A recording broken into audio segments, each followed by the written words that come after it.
tertinggi, spesialis ayam goreng kampung halalan Toiban di tengah kota Bandung yang gak pernah sepi dan selalu antri saking ramenya, mau siang, mau sore, malam mejanya teh selalu penuh. Kalau mau makan di sini mah, ya pasti udah pada tahu lah. Ini mah dicap ayam 38. Selain ayam goreng, di sini juga ada aneka tumisannya buat pendamping makan ayamnya. Yang si kami suka di sini mah ayam goreng kampungnya halalan Toiban. Berikut digorengnya teh dadakan, jadi pas dikemejain teh masih anget-anget gimana gitu. Kalau udah gini mah langsung semuanya masukin ke piring, dari mulai babat, usus, tumis-tumisannya sampai bumbu hitamnya digola-galai sama nasinya teh tadi campurin kayak gini. Pas dimakan teh, wah masya Allah, ini mah nasi sama bumbu hitamnya juga sebenarnya udah enak, apalagi ditambahin pendamping yang lain. Wah bener-bener juara ini mah. Goreng ayam kampungnya teh bener-bener pas banget, gak kekeringan, gak kelembekan, bener-bener enak banget, pas pisan pokoknya mah. Apalagi pas bagian kulitnya mah, wah juicy, lembut, bener-bener gak alot sama sekali. Terus dicocolin ke sambal terasinya kayak gini, wah bener-bener tambah nikmat, juara dunia banget, pokoknya wajib dicobain. Tapi sambal favorit si kami mah yaitu sambal tempongnya, wah bener-bener seger banget, berudak bener-bener bikin cengkeh. Jejer lia singa tua wajok,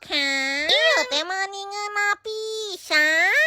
Ya nggak boleh ketinggalan, kudu wajib nyobain juga si perkedelnya. Si isinya teh bener-bener lembut, kenyal, tapi luarnya garing banget. Urusan minuman sama diseretnya masih kami menikbingin nyobain si rujaknya ini. Pas dilihat teh, Allah, si bumbunya teh ini bener-bener bikin lagi banget, masih ada tekstur kacangnya. Minumannya juga unik-unik karena mereka teh menggunakan buah khas dari manisan Cianjur. Sok atuh segera didatengin. Nama tempatnya teh Cap Ayam 38 yang lokasinya teh di Jalan Naripan.